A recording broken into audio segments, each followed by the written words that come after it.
Queridos amigos, que alegria! Estamos iniciando o programa estudando as obras de André Luiz. O livro é o 10º, Evolução em Dois Mundos. Relembrando que nós estamos estudando a parte científica no sentido daquilo que a doutrina espírita nos mostra e estudando a parte filosófica. Não vamos entrar na parte científica biológica, porque nem eu, nem o André Luiz temos formação nessa área. E também não iria acrescentar muita coisa, já que isso faz parte da questão da gênese, da formação dos animais, do vegetal, do hominal. O que nós temos como base é pegar a essência daquilo que nos serve no campo filosófico. Hoje nós vamos ver o capítulo 11º, Existência da Alma. Tudo bem, André Luiz? Tudo bem, querido Sérgio, que alegria, mais um dia estudarmos esta obra que tem acrescentado tanto para o nosso conhecimento, e aproveito para agradecer a todos que têm estudado conosco, deixado mensagens de carinho, de incentivo. Muitos já estavam com saudades do estudo. Após 2 anos, retomamos as obras de André Luiz, e que bom, temos a sua companhia mais um dia. Do capítulo 11º, Existência da Alma, Evolução Morfológica e Moral. A evolução morfológica prosseguiu emparelhando-se com a evolução moral. O crânio avançou com vagar no rumo de aprimoramento maior. Os braços refinavam-se, as mãos adquiriam excelência táctil, não sonhada, e os sentidos, todos eles, progrediam em acrisolamento e percepção. Todavia, com o advento da responsabilidade que os separa da orientação direta dos benfeitores da vida maior, entregou-se o homem a múltiplos tentames de progresso no campo do espírito.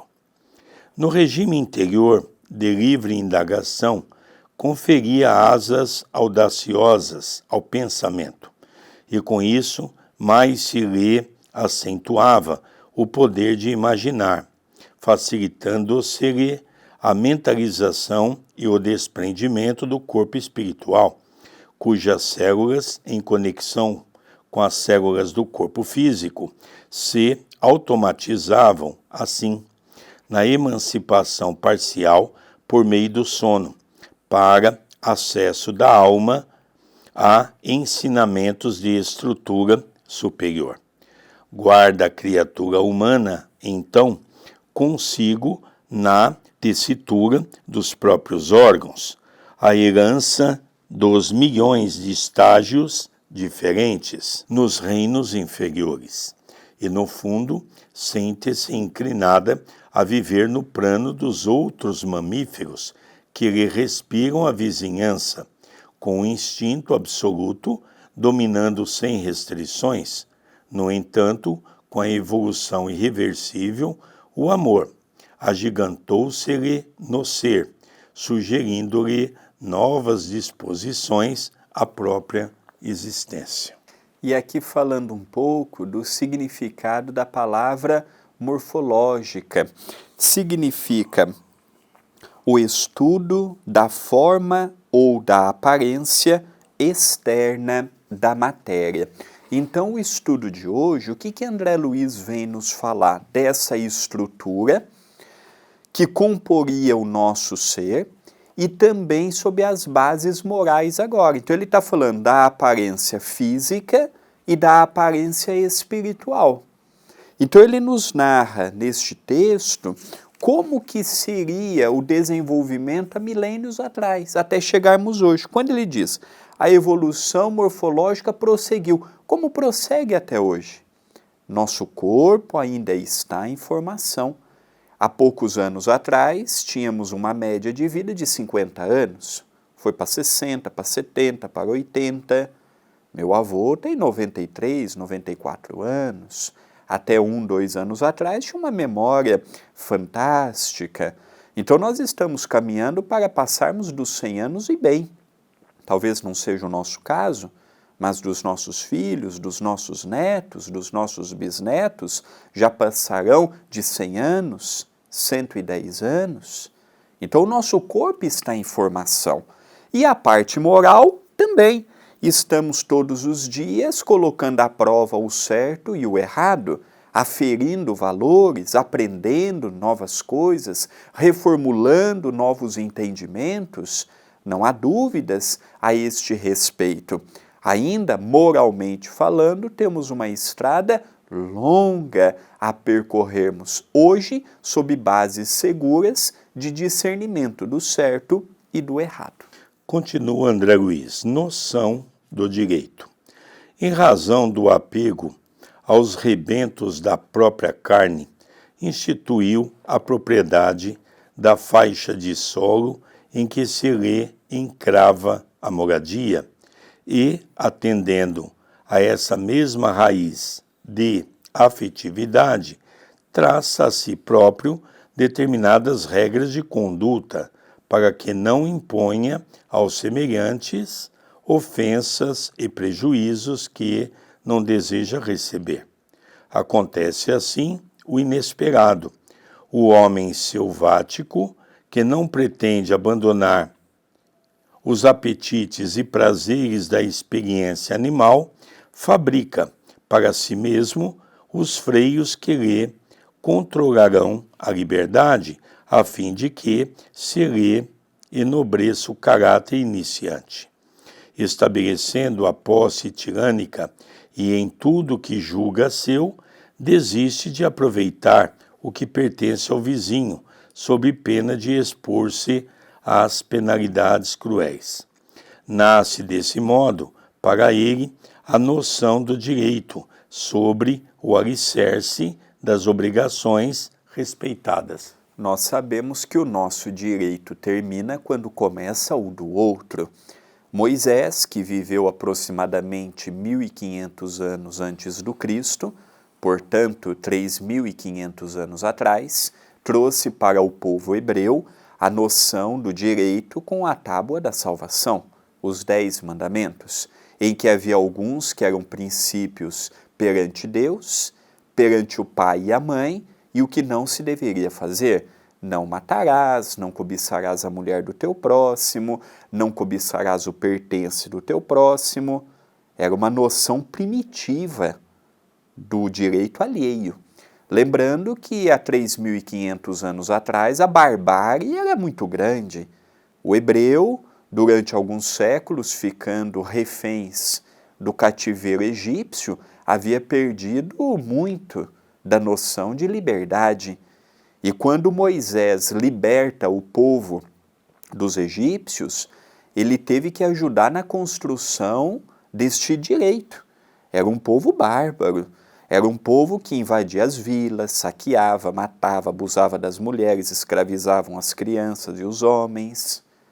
Não foi fácil, tanto é que quando Moisés demorou alguns dias para descer do Monte Sinai, o povo estava adorando um bezerro de ouro, todos eles embriagados, sem qualquer noção de certo e de errado. Então o trabalho dele foi árduo. E nós percebemos que 3.500 anos atrás não é tanto tempo assim.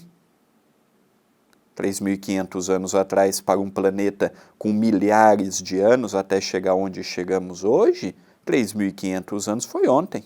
Nós relembramos que mais ou menos em torno de 4.000 anos a 5.000 anos, começaram a vir os primeiros seres inteligentes que coabitavam o que nós chamamos de exilados de capela, até nós termos aqui a organização desses seres começando a reencarnar, e com a vinda de Moisés, nós vemos que, logicamente, muitas coisas se mudaram, se modificaram.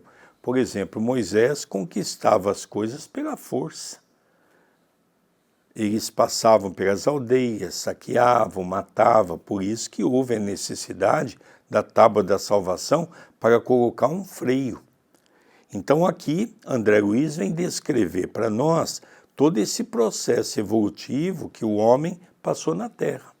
E agora, dando continuidade, ele vai falar um pouquinho para nós da consciência desperta. Vamos acompanhar. É assim que ele, transformado, interpreta, sob novo prisma, a importância de sua presença na Terra. Não mais lhe seduzem a despreocupação e o nomadismo, assim como para o homem adulto e já passado o ciclo da infância.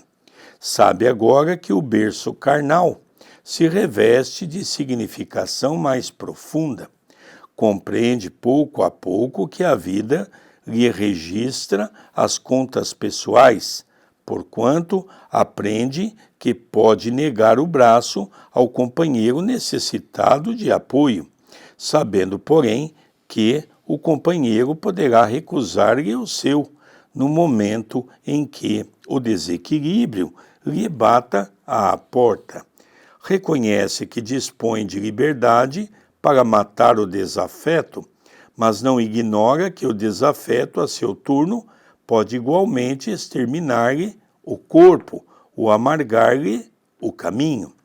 Percebe que os seus gestos e atitudes para com os outros criam nos outros atitudes e gestos semelhantes para com ele. Com esse novo cabedal de observação, revela-se-lhe a vida mental mais surpreendente e mais rica, e por essa mais intensa vida íntima, retrata com relativa segurança as ideias dos espíritos abnegados que lhe custodiam a rota. Desde então, não guarda a existência circunscrita à romagem perso-túmulo, por alongá-la do ponto de vista de causa e efeito, para além do sepulcro em que se lhe guarda o invólucro, anulado ou imprestável.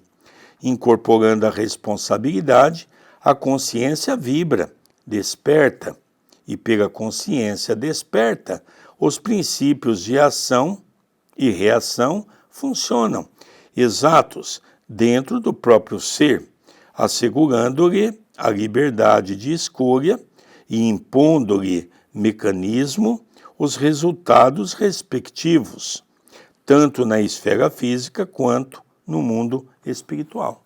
Então, olha, o homem primitivo, ele já vai saindo daquela barbárie com que vivia e vai lentamente ascendendo o senso de moralidade. Muito primitivo, muito rudimentar ainda. Depois do senso de moralidade, vem a noção do direito. Olha, eu tenho direito, mas a pessoa do meu lado também tem. Eu posso fazer, mas a pessoa do meu lado também pode. Nós temos direitos e automaticamente temos deveres e obrigações. E agora ele vem falar da consciência desperta. Até este momento, o espírito estava alheio a qualquer conscientização. O certo e o errado nessa fase da leitura não existe. Aquela ideia de se colocar no lugar do outro, de ser solidário, de olhar com compaixão, não existe. Até este princípio, eles viviam no primitivismo do sentimento. É interessante, André, nós notarmos que quando Moisés traz a tábua da salvação, havia dentro da lei judaica aquele que está inserido no Velho Testamento, o olho por olho e dente por dente, ou seja, o homem era concitado a reagir diante daquilo que ele julgasse ser uma punição, uma ofensa, não é? Já veio Jesus e nos ensina a perdoar os nossos inimigos, a perdoar aqueles que fazem mal para todos nós. E no mundo de regeneração, a doutrina espírita vem nos trazer de uma maneira mais soberana os próprios ensinamentos de Jesus, como é que nós temos que nos comportar, mostrando para nós a reencarnação, que o espírito sobrevive à passagem pela Terra e, logicamente, nós vamos angariando conhecimentos necessários para a busca de nossa evolução. Então essa conscientização, ela nasce com o tempo. Tem pessoas que querem, na atualidade, de um dia para o outro, querer que se tenha consciência do certo e do errado. É uma construção. E da mesma forma que no passado muitos espíritos tiveram dificuldades de ter este entendimento, hoje também. Há pessoas que até hoje têm dificuldades em discernir o certo e o errado, em machucar o próximo, em ferir o próximo. Então, o mundo em que vivemos, por ser ainda de expiações e de provas, abriga, asila espíritos de toda a ordem. Quando chegarmos na regeneração, essas disparidades já não existirão com tanta frequência. E ele fala um pouquinho também do nomadismo, né? Os nômades, que praticamente foram os primeiros que habitaram dentro do campo de inteligente, que eram aqueles espíritos altamente violentos, espíritos bastante rústicos, não é? E ele coloca aqui exatamente que era a infância da inteligência humana que nós fomos galgando através do esforço. O tempo foi passando e nós fomos conquistando novos ares para a nossa evolução. Agora André Luiz vai, dentro dessa linha de raciocínio, falar um pouquinho para nós sobre a larva e a criança. Diz André Luiz: nesse sentido, importa lembrar aqui, com as diferenças justas, o símile que a vida assinala entre as alterações da existência para a alma humana e para os insetos de metamorfose integral. A larva que se afasta do ovo ingressa em novo período de desenvolvimento, que pode perdurar por muito tempo, como ocorre entre os efemerídeos, mostrando no começo a membrana do corpo ainda amolecida e conservando no tubo digestivo os remanescentes de gema da fase embrionária, para iniciar depois da excreção os processos de alimentação e digestão. A criança recém-nata retira-se do útero e entra em nova fase de evolução, que se firma através de alguns anos, a princípio tenra e frágil, retém na própria organização os recursos sanguíneos que lhes foram doados por manutenção endosmótica no organismo materno, para somente depois eliminar, quanto lhe seja possível, esses mesmos recursos, gerando os que lhe são próprios. Avançando na execução dos programas traçados para sua existência, a larva cresce e recorre às matérias nutritivas que lhe garantam o aumento do corpo e, conforme a espécie, promove por si mesma a mudança de pele, indispensável ao condicionamento de seu próprio volume, satisfazendo os imperativos da própria vida. A criança se desenvolve, tomando o alimento preciso, a expansão de sua máquina orgânica, passando a realizar por si, isto é, ao comando da mente, a renovação celular dos tecidos e órgãos que lhe constituem o campo somático, de maneira a que lhe ajuste a forma física aos moldes do corpo espiritual. Então aqui André Luiz vem fazer um paralelo entre o desenvolvimento da larva e a criança. No útero materno também desenvolvendo, crescendo, aquele percurso berço-túmulo. Berço significando nascimento e túmulo significando o desencarne. Este item específico do capítulo de hoje, nós percebemos que André Luiz já recorre mais à parte científica. Aqui ele já dá mais exemplos e comparativos à luz da ciência.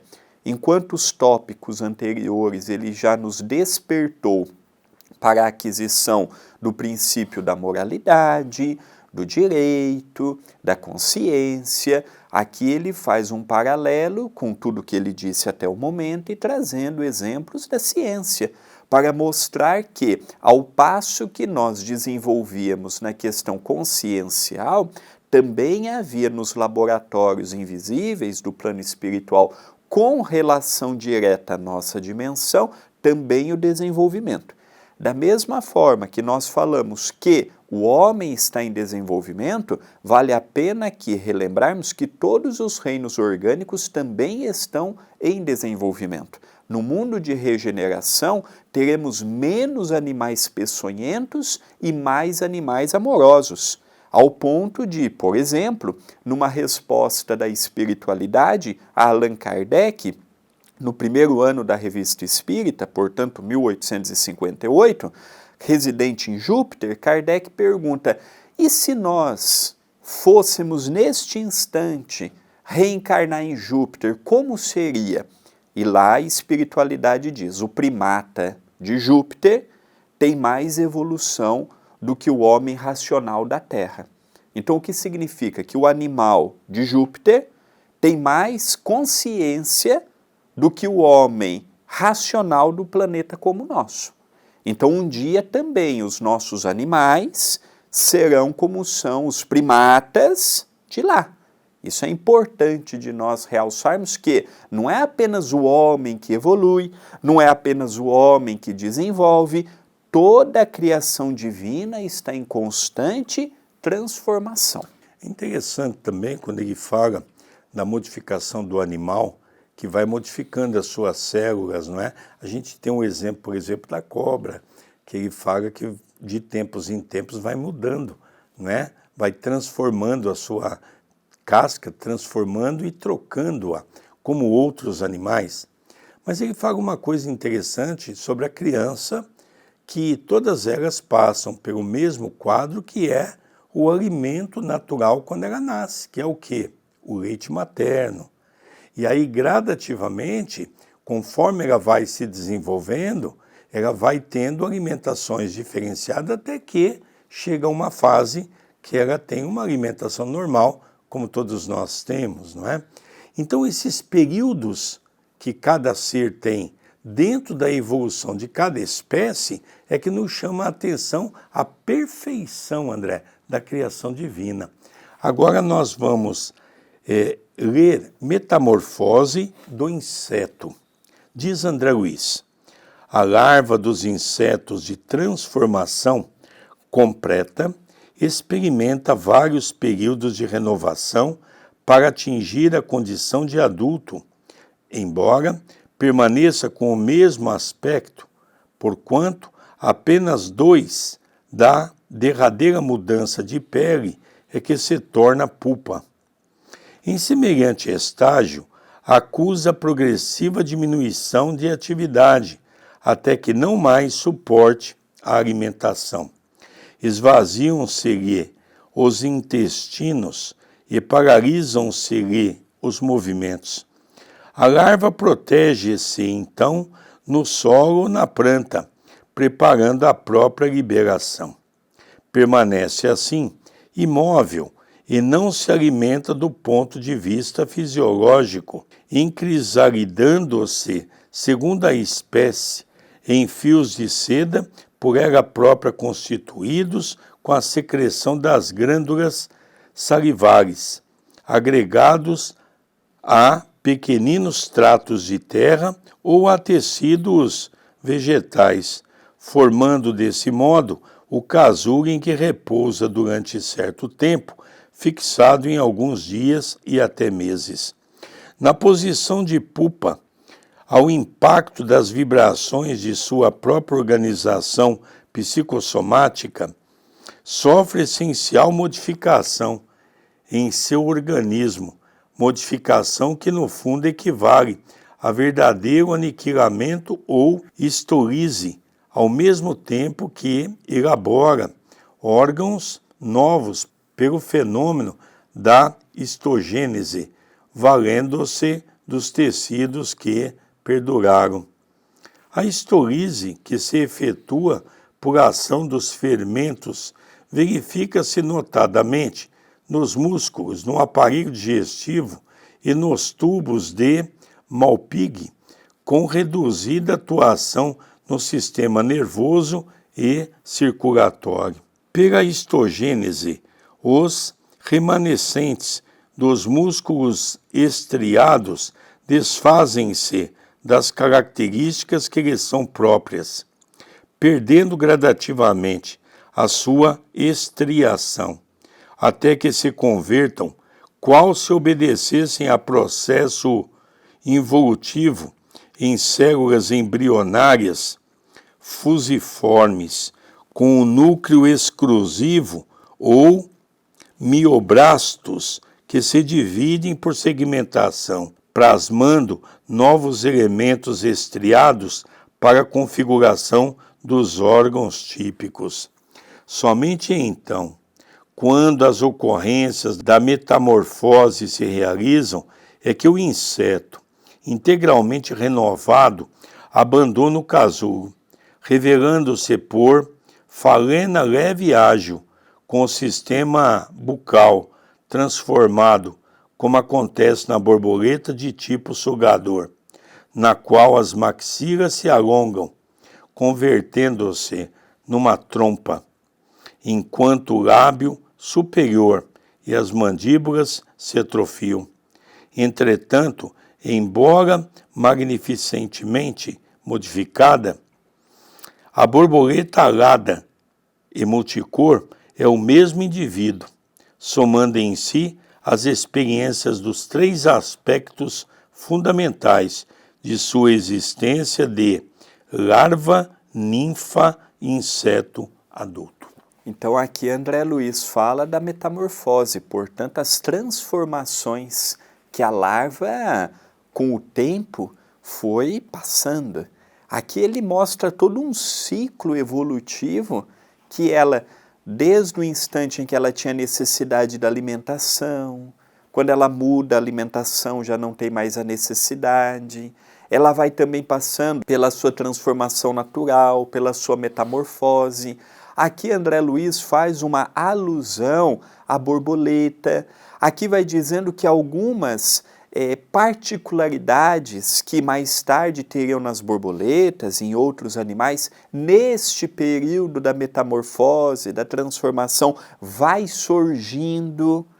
Interessante, né, André? Quando a gente vê, por exemplo, a questão da borboleta é um dos momentos mais belos que nós vemos na natureza, porque quando nós vemos um casulo, a gente não tem noção o que tem ali dentro. E para que aquele casulo se arrebente, há um esforço gigantesco daquele animal que faz um desenvolvimento para quebrar aquele, vamos dizer, como se fosse um ovo, uma casca, para que ele possa se libertar e desenvolver as suas asas, desenvolver o seu corpo e formar uma bela borboleta. Então nós ficamos, André, imaginando, isso é um dos animais dentro dos milhões de criação divina que compõem o reino animal, aonde nós percebemos a beleza da criação divina.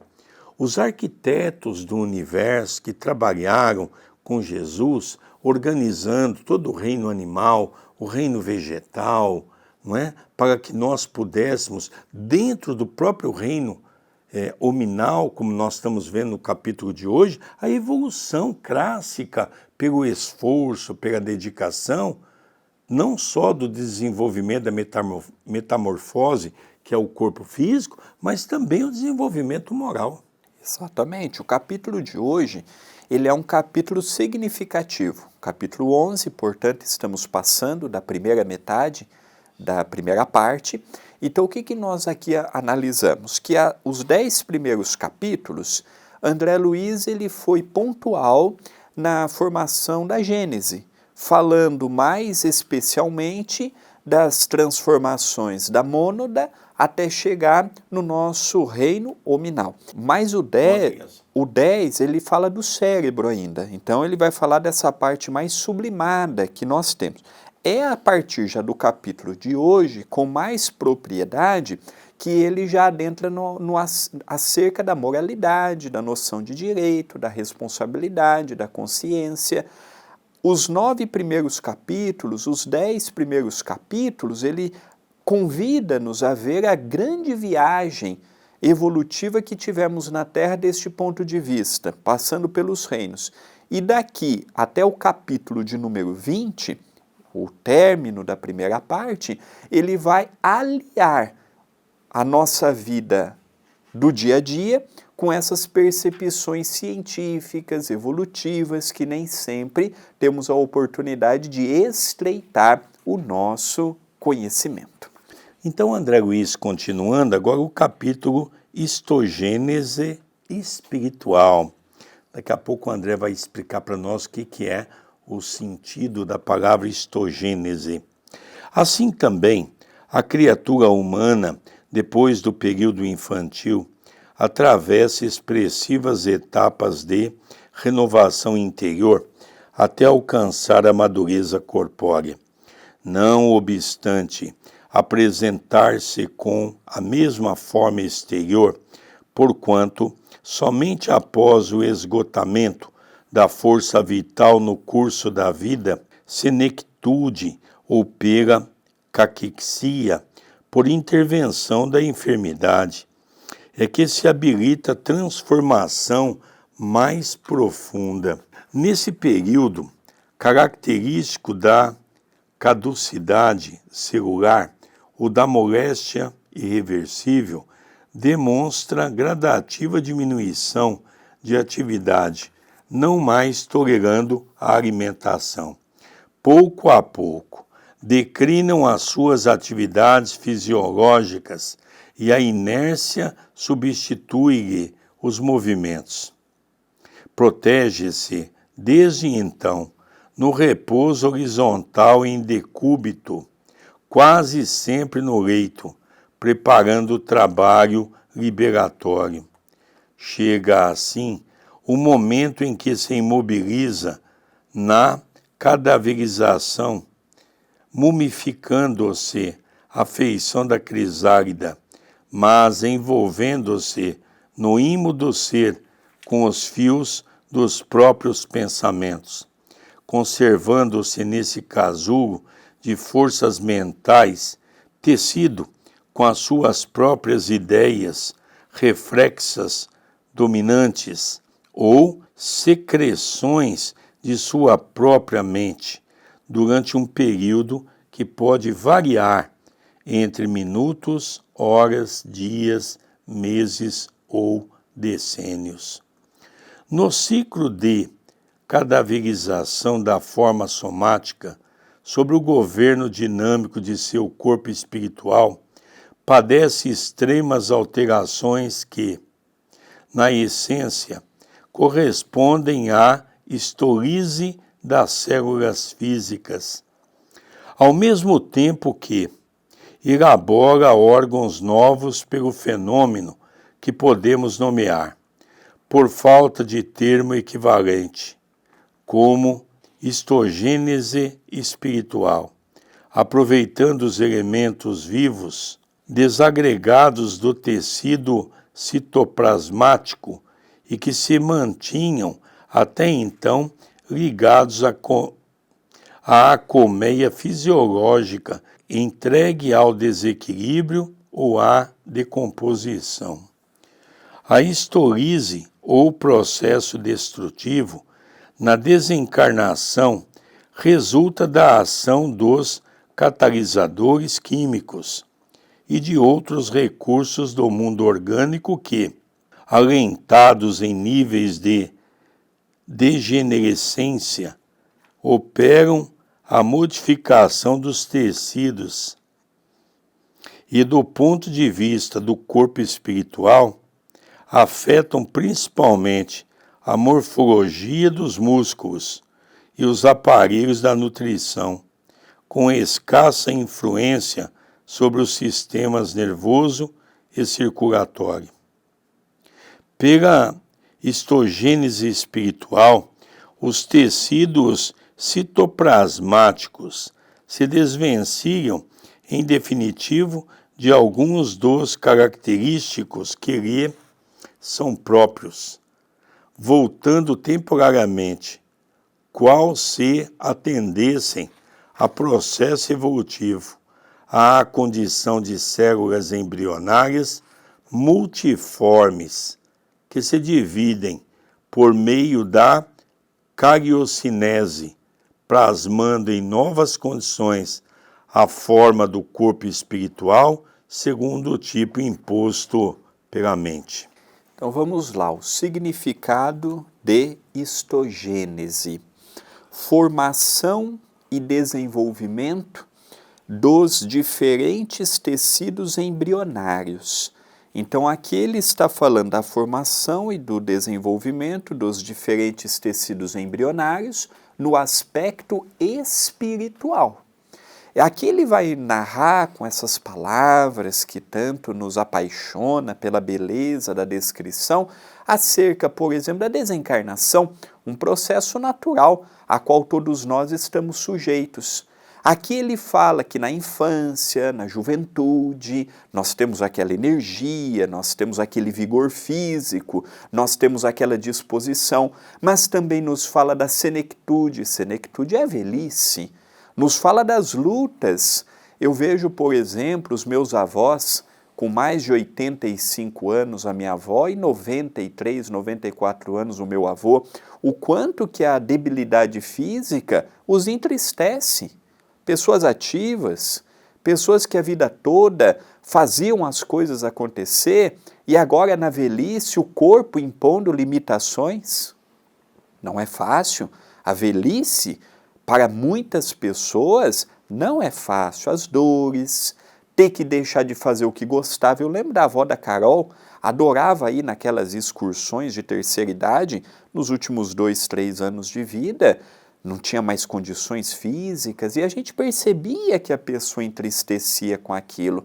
Então nós vemos que as fases da nossa vida entre o berço e a desencarnação é uma grande viagem evolutiva também. E nós vemos também a transformação no campo do perispírito para a reencarnação, que também há essa modificação dentro de uma condição de preparação do perispírito para receber a nova roupagem física, já que a roupagem física é moldada num processo de acordo com a necessidade que aquele espírito tem num processo da reencarnação e a preparação que vai ser feita no perispírito para que possa acoplar ao nascimento.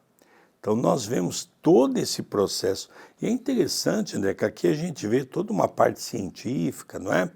Mas, em síntese, nós podemos tirar uma conclusão que é delicadíssimo um processo de morte e é delicadíssimo um processo de reencarnar. Há todo um trabalho de preparação. Nós vemos em nosso lar, por exemplo, quando tem o departamento da reencarnação, depois em outros livros que André Luiz vai trazer, por exemplo, a reencarnação de Sigismundo, nós vamos ver ali, André, quantas pessoas estão trabalhando na área científica para compor aquele corpo e para organizar aquele perispírito que vai nascer. Então nós vemos a complexidade que é a reencarnação. Parece ser uma coisa simples, não é? E a reencarnação tem um outro atributo também. Ela não é apenas um privilégio de nosso lar. Nós vemos no livro que o nosso querido André Luiz recebeu recentemente, que é Trabalhadores Invisíveis, a história de uma colônia chamada Colônia Esperança Chico Xavier, dirigida pelo nosso mentor espiritual, Dr. Adroaldo Modesto Gil, onde essa colônia tem por finalidade também preparar seres para a reencarnação, só que são reencarnações compulsórias. Em nosso lar, a sua maioria já são reencarnação programada, como também nas trevas e no abismo se tem o conhecimento desse processo de reencarnação. Então a reencarnação é um processo da lei da natureza, aonde dentro de um processo evolutivo nós vamos crescendo nessa organização, né, André Luiz? Então agora nós vamos ver o nosso André Luiz falar um pouquinho da desencarnação do espírito, né? que é muito interessante isso, dentro dessa mesma linha que eu já iniciei. Diz ele, apenas aí, quando os acontecimentos da morte se realizam e que a criatura humana se desencarna, plenamente renovada em si mesma, abandona o veículo carnal a que se jungia, contudo, muitas vezes intimamente aprisionada ao casulo dos seus pensamentos dominantes, quando não trabalhou para renovar-se nos recessos do espírito, para a revelar-se em novo peso específico, segundo a densidade da vida mental em que se gradua, dispondo de novos elementos com que atender à própria alimentação, equivalentes às trompas fluídico-magnéticas de sucção, mesmo sem perder de modo algum o aparelho bucal que nos é característico, salientando-se, aliás, que semelhantes trompas ou de matéria sutil estão patentes nas criaturas encarnadas, a se lhe expressarem na aura comum, como radículas alongadas de essência dinâmica, exteriorizando-lhes as radiações específicas, trompas ou antenas essas, pelas quais assimilamos ou repelimos as emanações das coisas e dos seres que nos cercam, tanto quanto as irradiações de nós mesmos, uns para com os outros. Então aqui nós vemos a desencarnação.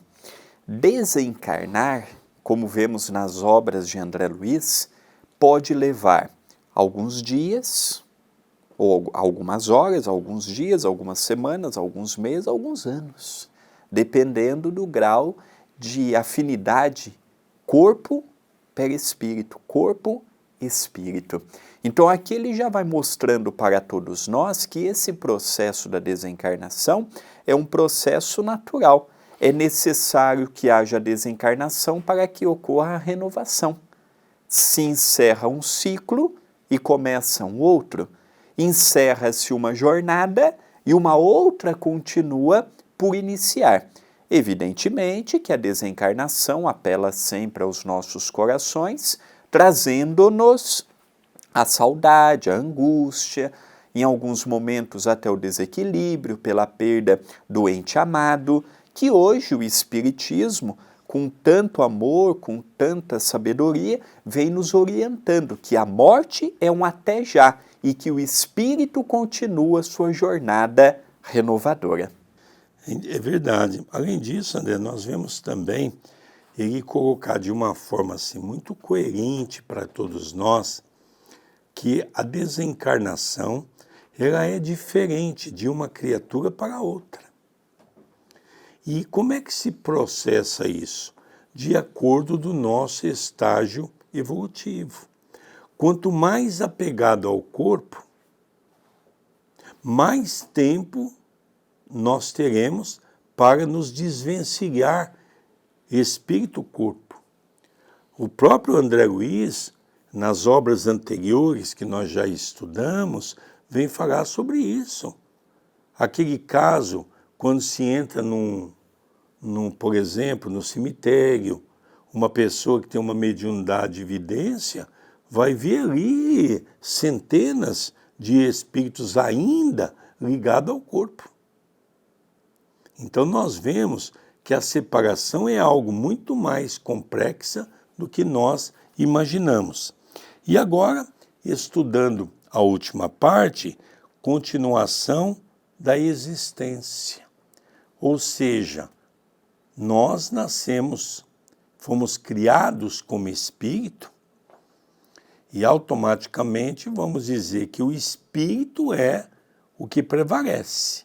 A vinda a um corpo físico é passageiro, é apenas uma passagem, uma viagem que nós fazemos, não é? Então, continuação da existência. Diz André Luiz, metamorfoseada, pois não obstante o fenômeno da desencarnação, a personalidade humana continua, além túmulo, o estágio educativo que iniciou no berço, sem perder a própria identidade, somando consigo as experiências da vida carnal, da desencarnação e da metamorfose no plano extrafísico. Perceberemos, desse modo, que a existência da criatura na reencarnação substancializa-se não apenas na Terra, onde atende à plantação dos sentimentos, palavras, atitudes e ação, com que se caracteriza, mas também no mundo espiritual, onde incorpora a si mesma a colheita da sementeira praticada no campo físico, pelo desdobramento do aprendizado com que entesoura as experiências necessárias à sublime ascensão a que se destina. Essa mensagem foi recebida por Valdo Vieira, em Uberaba, em 5 de março de 1958. Então aqui nós vemos agora, nessa parte final, ele falar um pouquinho da continuação da existência, não é? Então, é aquela frase que o professor Kardec coloca: nascer, renascer e morrer. Tal é a lei, tal é o progresso. Então, nós percebemos que, num planeta como o nosso, é um planeta pela qual ele foi preparado para um processo de reencarnação. Qual é a importância da reencarnação? É nós, através do nosso esforço, da nossa dedicação, alcançarmos o apogeu da evolução. Então o André, por exemplo, falou há pouco de Júpiter. Então quando nós lemos aquela mensagem lindíssima, aconselho a você, no próprio Google, procurar a primeira mensagem de Allan Kardec na Revista Espírita sobre Júpiter. Você vai ver detalhes ali interessantes. Por exemplo, o espírito vive em torno de 400 a 500 anos. Ele desencarna porque há uma necessidade de troca do seu corpo, mas ele reencarna em seguida, com uma peculiaridade, André. Ele continua com o seu conhecimento. Ele não passa pelo véu do esquecimento como um planeta como o nosso. Por que nós passamos pelo véu do esquecimento aqui no nosso planeta? Porque nós, segundo Chico Xavier dizia, não suportaríamos conviver com aquele homem velho que nós fomos no antanho, no campo da criminalidade, no campo dos equívocos, no campo dos erros.